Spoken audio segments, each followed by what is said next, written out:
is that real journalism? Because no, but it's journalism that we consume. He's giving us information that we need and we want, and we covet. To be honest with you, you just don't know if you're getting all of it. I think real journalism, to label it as real journalism, is dicey, because I fully believe real journalism to be accurate journalism, and we should actually tell the people what the actual report was that Adam Schefter put out there. This wasn't a transaction piece, because it'd be hard to dispute,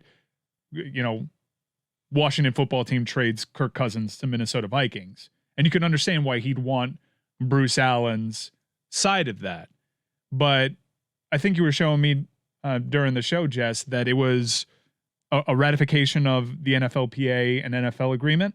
Right. This was during the lockout, it appears, in 2011. And so the article in question that is in this LA Times piece about Schefter sending the email with an unpublished draft to Bruce Allen the title is Sources, Sides Eye, July 21st Ratification. So this article is about basically the fight between the NFL and the NFLPA, just kind of giving more information about what's going on behind the scenes. So it's not like a so-and-so is cut from sources. I think it's the casual nature in which he delivered it, Mike. That plays into it. Mr. Editor, they have a relationship. They're chummy. There's a friendship there. And I understand, Mike, you're right. First off, I'm telling you. But you're just seeing a word. Mike, he's a salesman, okay? Yeah. These are accounts to him. Each team is an account to him, okay? He has to form relationships within each of these teams at the highest level possible, and no one has done it better than Adam Schefter.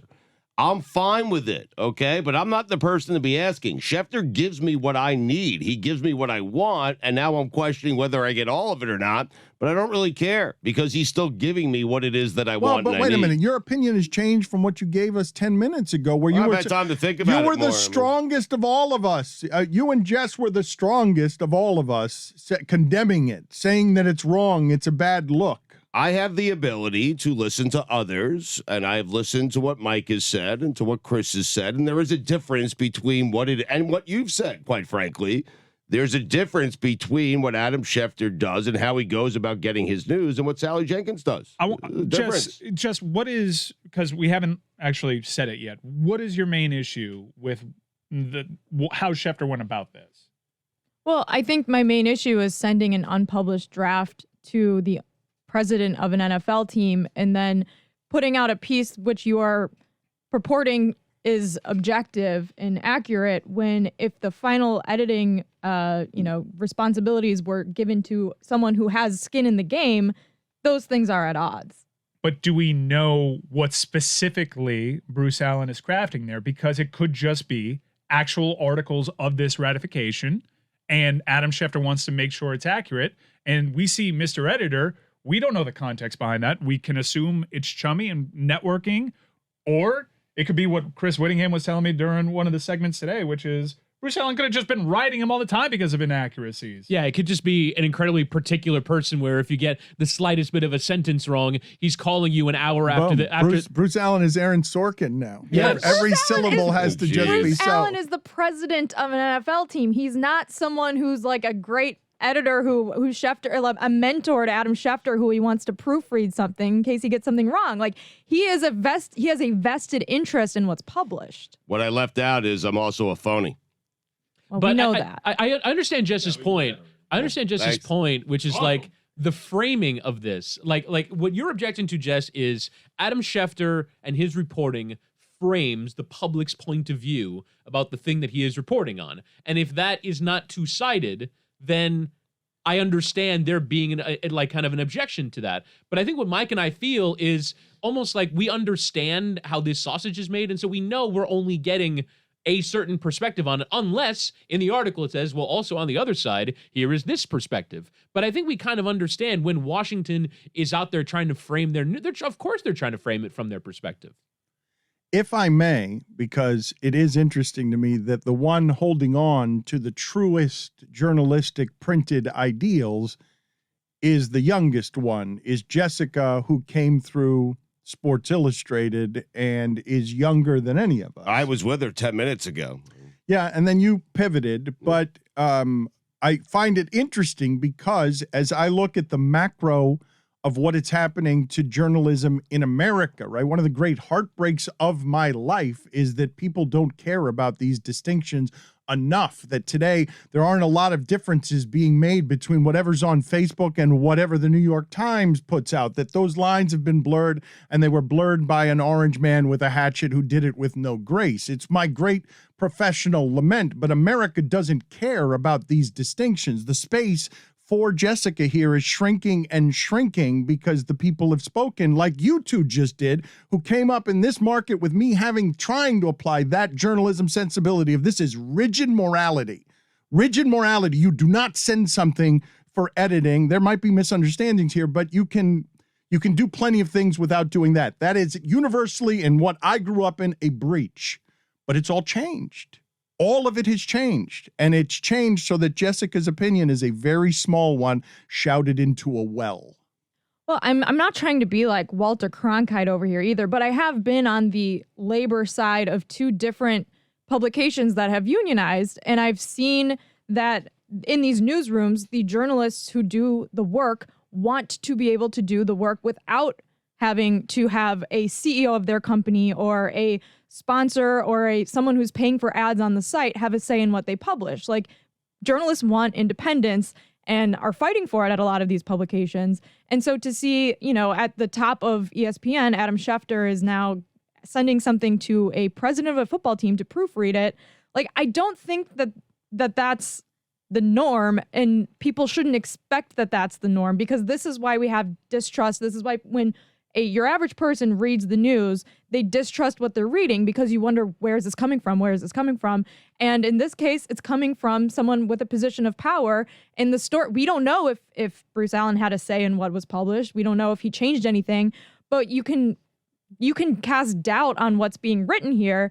And in this story, which is about the NFLPA ratification, if someone has a say in what's being written and that person is coming from the side of ownership, did Adam Schefter also send this article to someone who's coming from the labor side? And is this why the framing of these stories tends to come from the side of ownership? We don't know any of that, and we're now casting doubt on what we're reading. It's where you get compromised on this stuff, and it's why the standard matters, and it's why it's the great heartbreak of my professional career that America doesn't seem to care anymore about that stuff. They're not making those distinctions. Never mind on facts. Between how much something needs to be vetted when that's your standard, Jessica, to print something, anything, how your standard has to be so very high when you would look at this and be sort of disgusted by it from that standard. People doing that kind of work would look at this and say, that's not journalism. If the worst of that is true, that Adam Schefter is saying, hey, Bruce, tell me how to write this. But what I need to know and what I want, what I get from Schefter, is that the Broncos signed John Brown to the practice squad. I don't care how he goes about getting it. But you want to know if it's true or not. And I don't doubt that's true. The accuracy in this reporting. I don't.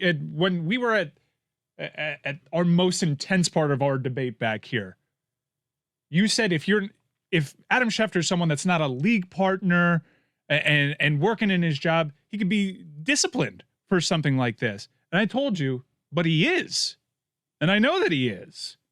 So is the frustration with people that just don't get the deal with Adam Schefter, that there are people out there that don't know how to differentiate these things? Mike, I think people would be surprised that he afforded someone an opportunity to proofread a story that he was reporting on. Not at all. I'm not at all surprised. But Mike, you're not, but people are going to be surprised. You know how the sausage gets made more than probably the average person. I do think that this, there's obviously a problem with media literacy in this country, because you can't go on a website and differentiate what is a reported story, what's an investigative story versus what's branded content on a lot of websites. Like, that's a real issue too. Which, to Jess's point, is why this is so important.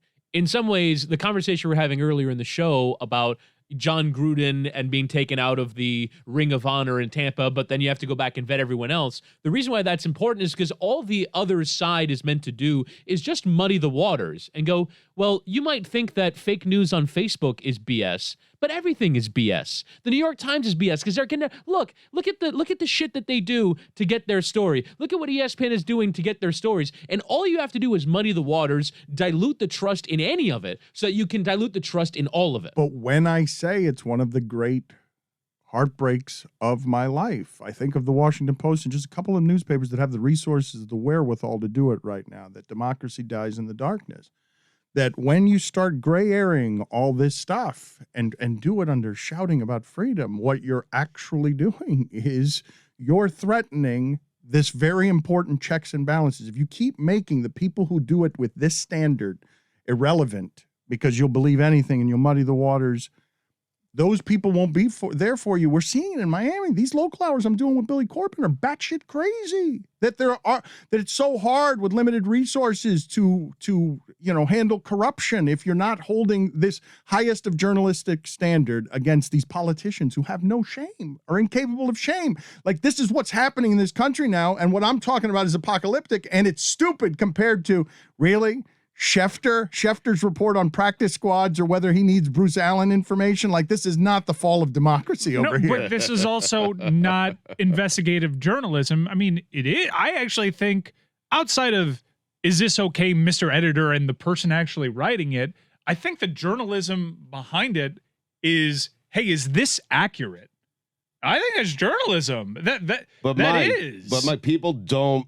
You're in the business. Jess is right. People don't want to see how chummy of a relationship that Adam Schefter has with a person that he's reporting on. It was leaked. That's fair. Okay, but now that they've seen it, I think that's going to make some people uncomfortable. It would make people uncomfortable what I know and what I don't say on the air because I protect my sources. Of course. And also, for what it's worth, this article could be completely accurate. There could be no factual errors in this piece, but now you know it's coming from a source who is the president of the Washington football team, and he had a say in the way it was framed. You can have accuracy, but still come at it from a different perspective because the person who proofread it is someone who has skin in the game. And that accuracy it's Bruce Allen's version of events. In theory, the journalist's role is arbiter of the truth. You take something from one side, something from the other side, put it together, and you write the truth. And if, for example, we're having a dispute about something in a labor negotiations, Bruce Allen is going to come at that a lot differently than a player rep from the Players Association. So what he believes to be the truth might not actually be. It is just his version of events. And so, like, I understand the ethical and journalistic breach in, well, if you're just handing over your journalism to someone who has skin in the game, it might not be entirely true. It can take away the impartiality. It depends on whether you believe that Adam Schefter, this is where credibility resides. Do you believe that Adam Schefter is an ethical creature who's not going to be slanted by labor, by management, by agents, by business interests with Bob Kraft? And it speaks to the core issue here. The core of it is trust. Do you trust Schefter? But I can flip that on you and say, how do you think he got this good at this? These people trust him. He treats them with care. He's an unbelievable human being. Like I don't know if you saw the HBO Real Sports special on him and his relationship to 9/11 and what his family became after 9/11. He's a kind and decent and good person. Do you trust him? And his sources clearly trust him. Is it because he's compromised? That's for you to discern. Or is it because he cares? He treats things with great care. That's certainly, I don't like seeing Mr. Editor flash across my timeline either, but I think that's irrefutable, Dan. But I don't even know if this is me being in the media because I'm not in that type of media. I just consume it. Like, I know if Adrian Wojnarowski reports a story about the Cavs, that's coming from Dan Gilbert. I know if Chris Haynes reports something, that's coming from LeBron's camp. I know now that if Shams has a scoop about Kyrie, that's coming from Kyrie. I know I can kind of connect the dots on who's feeding who here. No, but that's a media literacy, though, that you've acquired from talking to people that work in this industry. Most people do not. Most people do not have that. John Heyman is Scott Boris's guy. Like, I can piece together like who's scooping. But I know that if Dan reports something, it's not really from a Heat player perspective for the most part. It's probably coming from relationships in that organization. But Mike, most people aren't armed with that knowledge. They aren't armed with the knowledge of how our industry works. You are. The public is not. And I think, Dan, the phrase you used was, it's for you to discern. And I think that's where the subject of media literacy comes into play.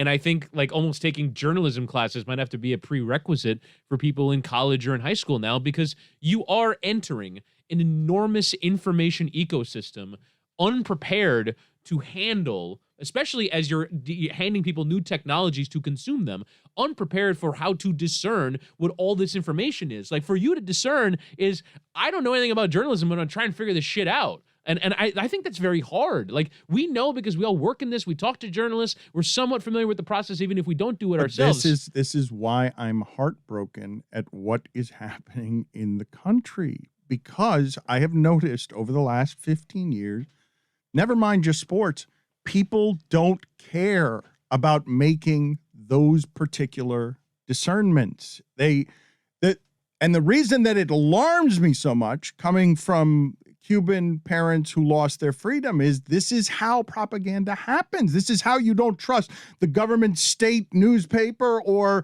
Facebook, because you don't know what people are arguing about facts, getting their own information. Everyone's arguing, everyone's confused. No one trusts anybody. Like it's an act of warfare. Like I'm not trying to be apocalyptic about this. This is how you do it.